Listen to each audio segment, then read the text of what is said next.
Hello, I'm Rachel Wiest with Triangle MLS, and I'm here with Stacy Enfinson. Hello, Stacy. Hello, Rachel.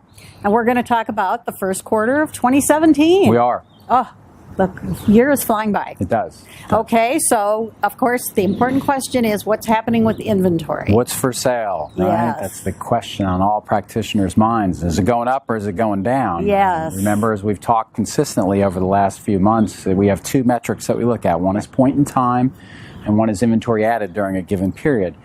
Point in time, each month last year was down double-digit percentages, which we got up and pleaded and begged for inventory, and we didn't really succeed in that. Yeah, we weren't very good at that. The good news that inventory at the end of the quarter this year was only down 4% compared to where it was this time last year. Wow. New home inventory was up 15%, so they're doing a good job with that. Great. Resale inventory down 15%, still struggling with that. But the more important metric is how many houses were listed during the quarter, and that went up. So we had a nice 9% increase in 1Q17 versus 1Q16. So good job, all you out there getting listings on the market. Yes. Oh, excellent. Excellent.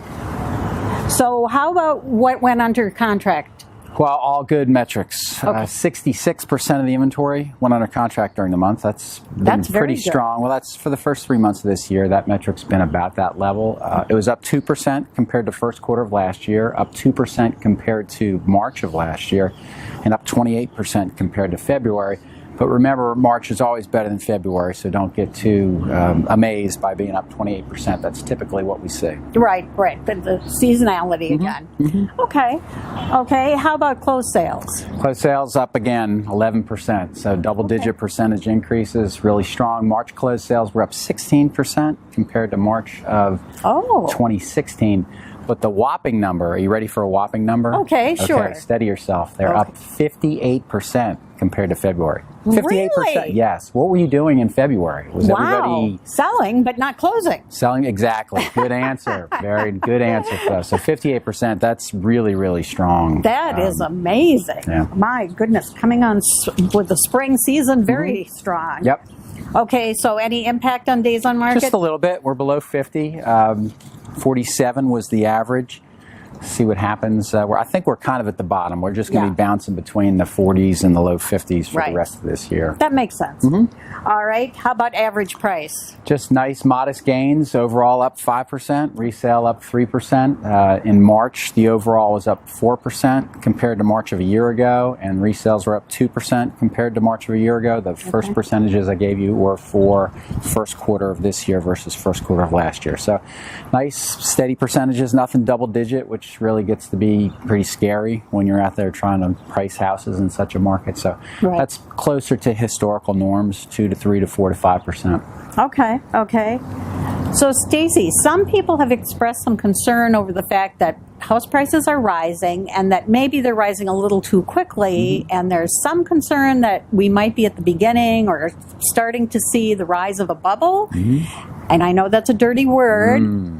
So what's your take on that? Well, one of the things we look at is called the Housing Affordability Index, which looks at house prices and median family income and stuff like that. So it really just looks at, how are house prices affordable. So if you go back to pre-recession and say when house prices were least affordable, that was July of 2007. So we're almost 10 years out from that peak in house prices. They valleyed in January of 2012, so we're about 5 years out from that. If you look at the Housing Affordability Index in February of this year, it was 133. If you go back over time, there really haven't been many years where the annual average has been below 140. So 133, if we stay below 140, it's just one of those things that you're right, we do have to kind of keep aware of and say, okay, our house price is getting a little bit out of hand. That's one of the metrics that we can look at. So the Housing Affordability Index is kind of tough to discuss in the video, so we strongly encourage you to read page 2 on the report. It gives you better clarity about what it is in terms of its relationship to where it is right now and where it was in the past in terms of the peak of prices and the valley of prices, and how we look at an annual average and what that might mean toward house prices for this year. Okay, well that seems fair enough. Thank you very much for joining us. This was the end of the first quarter, so we'll be talking to you next month about April. See you then.